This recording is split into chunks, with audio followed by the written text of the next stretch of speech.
good afternoon, hyvää iltapäivää. Hola, ¿qué tal? ¿Cómo estamos? Okay, so I maybe stick to English then. Plan for this talk is to really hands-on talk about what you could do with your game IP on other mediums, and starting from tomorrow. And why would you do transmedia?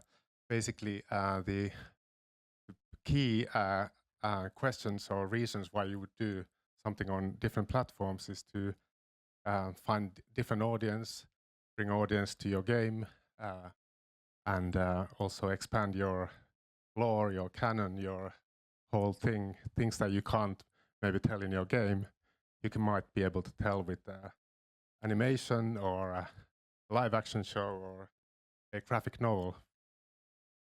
And I guess the basic concept is, I mean, I understand that in game world you really kind of start world first, and that is a good thing, because if you have that world first approach, then you kind of like start adapting your world into other mediums. So the tools generally are, you have the world, right? You have your systems. I think these are all terms that are used in the gaming world. And then you have your journey, or you have journeys.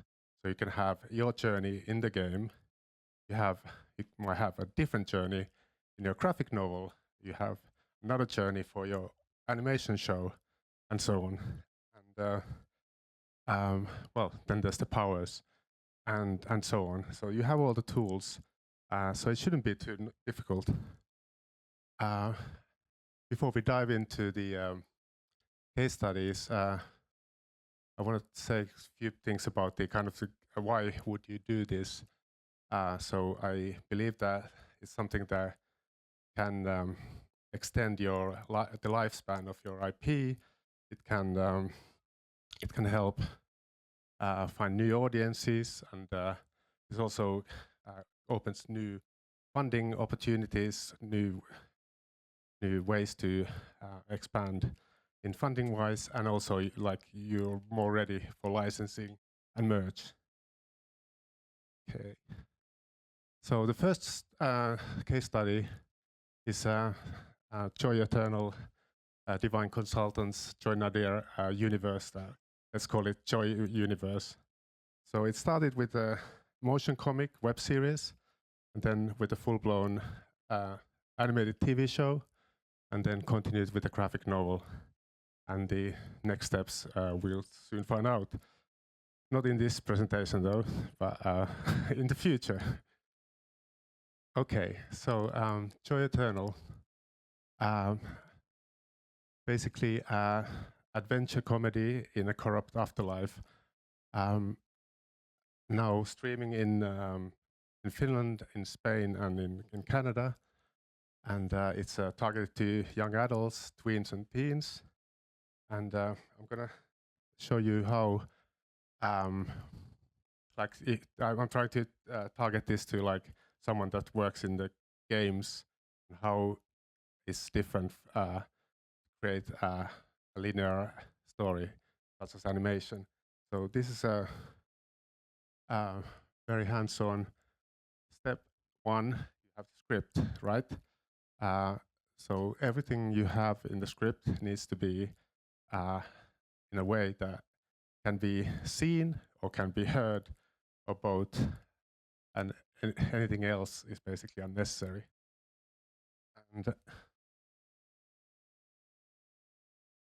And so no prose writing, just descriptive of what is going to happen or what's happening, and obviously dialogue.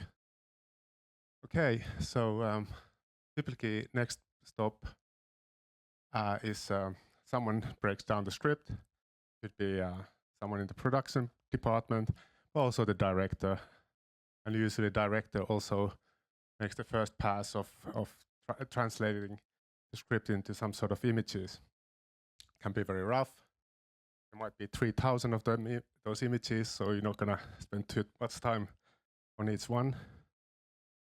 And then once you have that together, it goes to the storyboard artist, and they fine-tune it and make it into even more frames. So there might be 10,000 frames.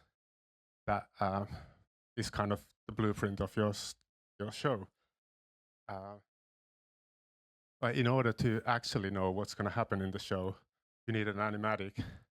And the animatic is now involves much bigger team than the storyboard.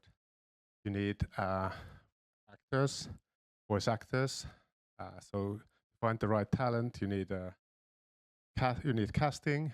Then you need voice recording. You will need someone to direct the actors, the voice director, and then I mean I know a lot of this stuff happens in the games as well. And then you do a dialogue edit, some sound design, and then you edit the animatic. And in the shows I've worked and the shows my colleagues are working on, usually the animatic needs to be very precise. The more precise, the more creative control you have, and also you stay in schedule and budget. And I'm going to show you here an example.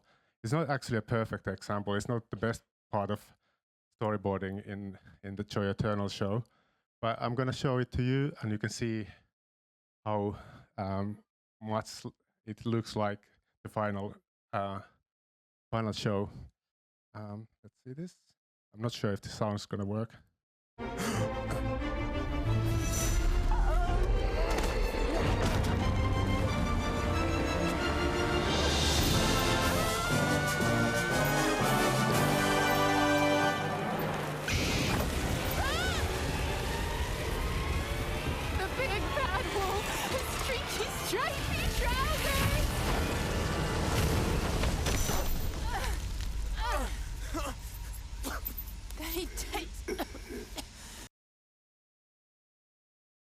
So yeah, you can see that it's a pretty much a blueprint for the show. There was some changes in the edits. There was one frame that was actually needed to be skipped, and small errors like that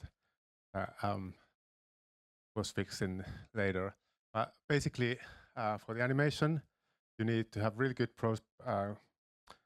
pre-production, so you have full creative control, and since the retakes are very limited, you really need to do it properly. I think I said that already. So here's an example of our workflow, more or less. I mean, there's always exceptions, but this is a kind of very simplified version of the workflow. Okay, so still being as hands-on as possible. So how we expand this into graphic novel, I'm not going to go in deep with this case study, but I'm going to show another case study, but just the idea of being able to use the same IP for different products. So the motion comic, the full animated series, and the graphic novel. So that's an example of different products that come from the same world. Okay, now we have another case study. A wonderful Willow Guard, award-winning Willow Guard. Big hand. Hey. So this wonderful badger is not only in games anymore. He is transferring himself into graphic novel world. And this has been a very fun project. And there will be a launch in Halloween. So sign up, get your copy. There will be a printed copy, also signed copies available, and a digital copy for everyone that gets the printed copy.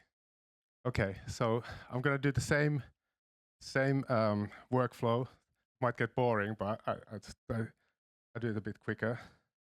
Okay, you need a script. And again, the script is the blueprint for the outcome. In graphic novels, you have much more variety in the scripts. Uh, seems like everyone has their own formatting, but the bottom line is that something that goes into production, ideally you should have already the story in panels, so you know it's going to be 3 panels or 9 panels on a page, and what's happening. So it's all about again describing what you see and what someone's saying. Different here is that the dialogue can be fine-tuned still at this point. Of course, ideally you'd have the perfect script that nothing needs to be changed, but that's not always the case. Okay, next step, rough layout, and this kind of follows the script, but there's also, this is when you see the things that don't work in the script. So then you realize that you need more panels or less panels, you can tell the story.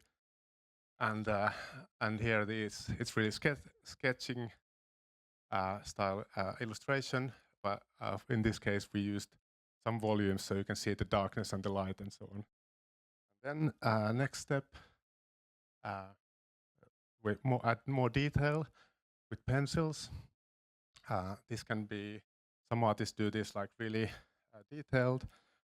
We knew that we are going to have 2 artists on this project in the sequential art, so we decided that the first one goes as far as he can go, and then the other one continues from there. And so there was some changes in the layouts, for example, when we moved from the pencils to inks. So there was basically pencils done a little bit 2 times, but that's not necessarily like how you should do it, but that's how we did it. And we still did some panel changes, and this was basically when the dialogue was actually written, which is also like, no, you don't have to wait for last minute to write the dialogue, but you can. And then this is very satisfying phase when you start to see like pages really come together. We still did some last minute tweaks with the paneling or layout at this stage, and this stage you also do the final lettering and the speed spot bubbles and all that, and effects. And then the cover design in graphic novels is obviously super important, like in anything. It's kind of the icon of the product. And in graphic novels, it's quite typical that you hire a different artist for the cover than you have for the inside sequential art. And oftentimes you do that to kind of have more variation, have more fun in that sense. And also you can tap into some well-known artist because it's just one cover, so you can maybe afford that. And also well-known artists like to do covers because it's kind of fun jobs and you get visibility and you tap into different projects.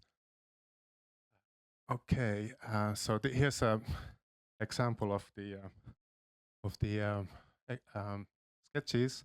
So we were lucky to have so many choices, and some artists maybe give you 3 choices, but this one very happy to have a lot of choice, and we did a nice little vote, and it was interesting that most of the votes went to the same cover option, and then we still did some tweaks. But we won't announce the art yet. It will come soon. Okay, so a couple of words about the storytelling rules. Basically, 1 action per 1 panel. So yeah, you can't really tell much more on a panel. Also, like the dialogue rule is a little bit harder to explain, but like if you have 2 people talking, you can't really have back and forth. You have ideally you change the panel when you do back and forth. You have a new panel and a new panel and a new panel.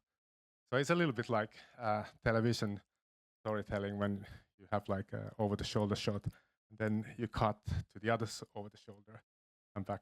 But, I mean, you can be more creative than that. Okay, so this is a bad example.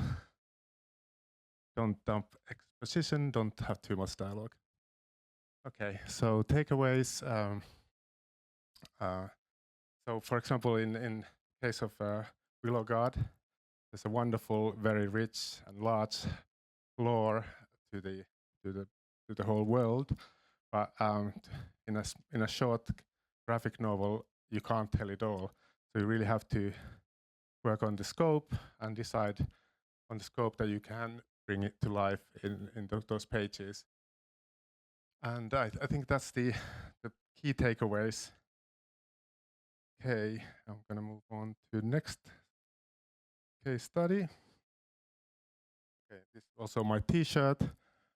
So Echo Chamber is a psychological survival horror in a kind of anime-inspired style. And we're planning it as a game and film simultaneously. And why would we have both? So for the film, we plan and write the story from Haruka's point of view, this sister. There's two sisters. Haruka is a very protective one over the other sister who has cognitive challenges, and she's very protective over her, and that protectiveness turns into paranoia, and then comes a demon who curses her with a curse that everyone that is she's paranoid of turns into a violent monster. And therefore, we have two completely different point of views to the same timeline, to the same events. And we believe that this way we don't repeat the story. So if you like the IP, you may play the game and you may watch the film, and you don't feel like you're watching the same thing or you playing the same thing. And in art direction and everything, we plan it in a way that we can use the same assets, we can use the same pipeline. And here we also use the narrative loop or narrative engine as the guideline, and that will keep us always in the right path, even we have a different point of view. Okay, so these takeaways are basically what I think will happen, hopefully. So don't take it as something that is written in stone. But we believe that from one world, we can create these point of views, many point of views, and this adds value. So it's not just repeating itself. Okay, next case study is something different. So this one is a graphic novel first. It's a techno thriller, I guess, as a genre, and it's happens in a near future world where nanotechnology and AI are taking care of the healthcare, and there are issues, and the main character is dealing with that. And this 60-page graphic novel was produced first, created and produced, and then with the Twickenham studios that we work with on this project, we wanted to make a live-action TV show. So we worked on the script at the moment. We are writing the whole. Well, we have written the pilot, and we're writing now the overall arc of the 6 episodes miniseries. So it's a 6 episodes by 40 minutes, and we learned that having this graphic novel as a blueprint really helps to kind of like pitch the mood, pitch the characters, pitch the world. Like it's a pretty desolate, dry, sad world, but it's outside the control, because if you live in the cities, you're fully controlled by surveillance. So this group of hackers, they have to live completely out of the system. Okay.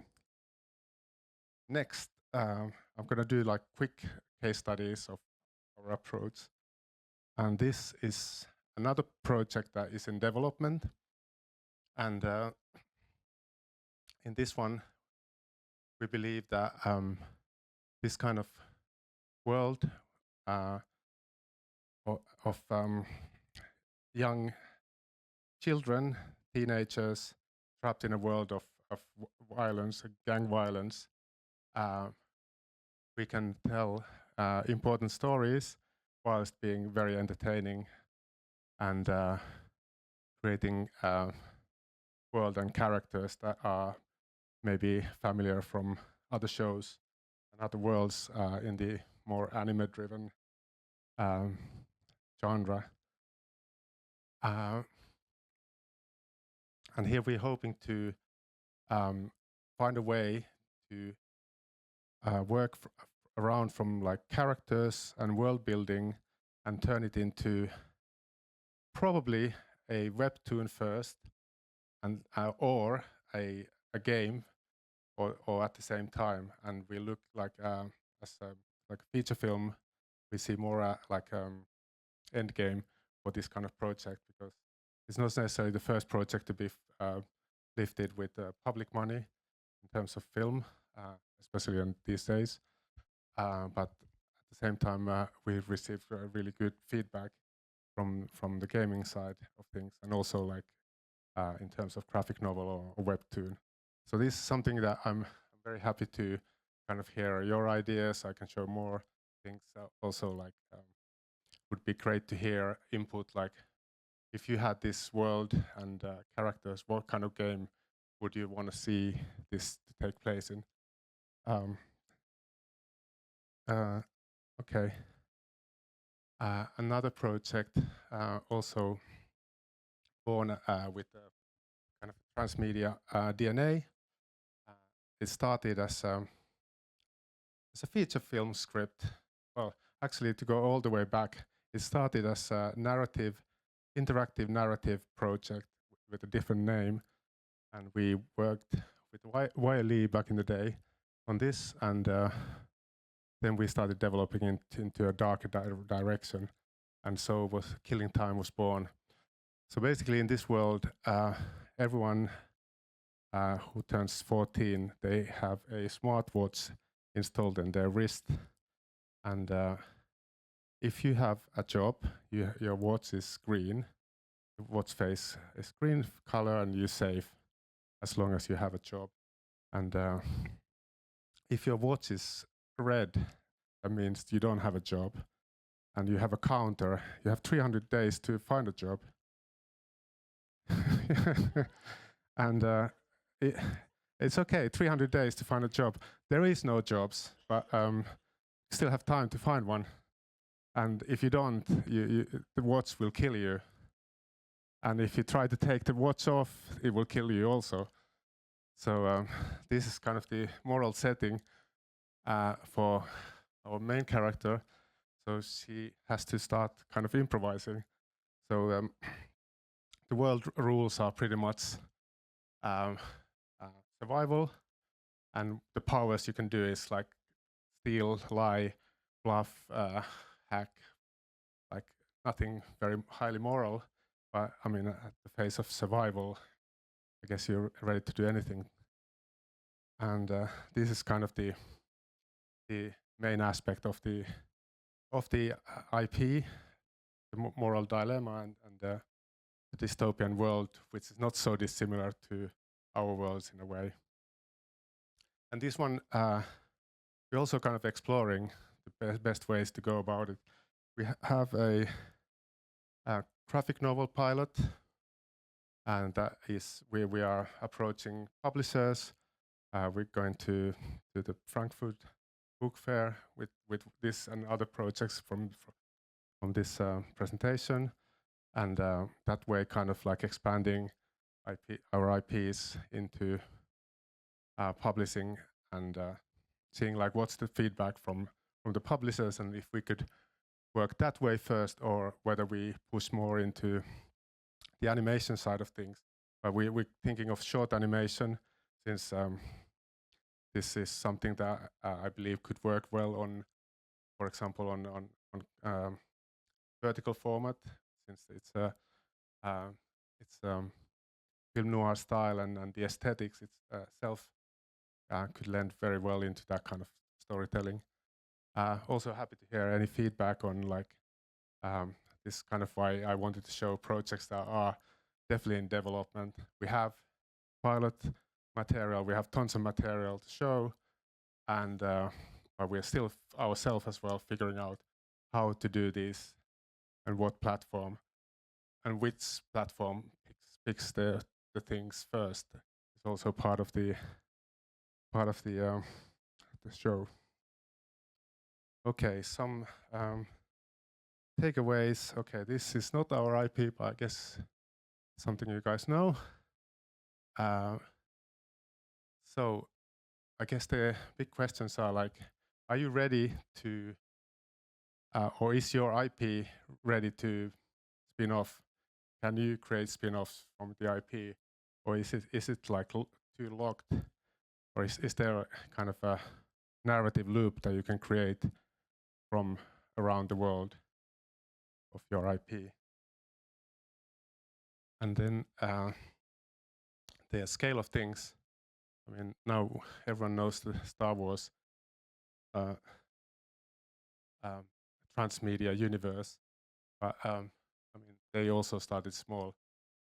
So nowadays you have much more outlets and ways to test things that you had in mid-70s. So the key is to get out there and get something produced and visible. And of course, you need the fans. Okay. So all in all, I think I kind of covered everything here. So if you want to do transmedia, remember some rules and break them when you know them, and figure out. I'm really super excited to hear your experience in these experiments or successes and so on. Okay, thank you.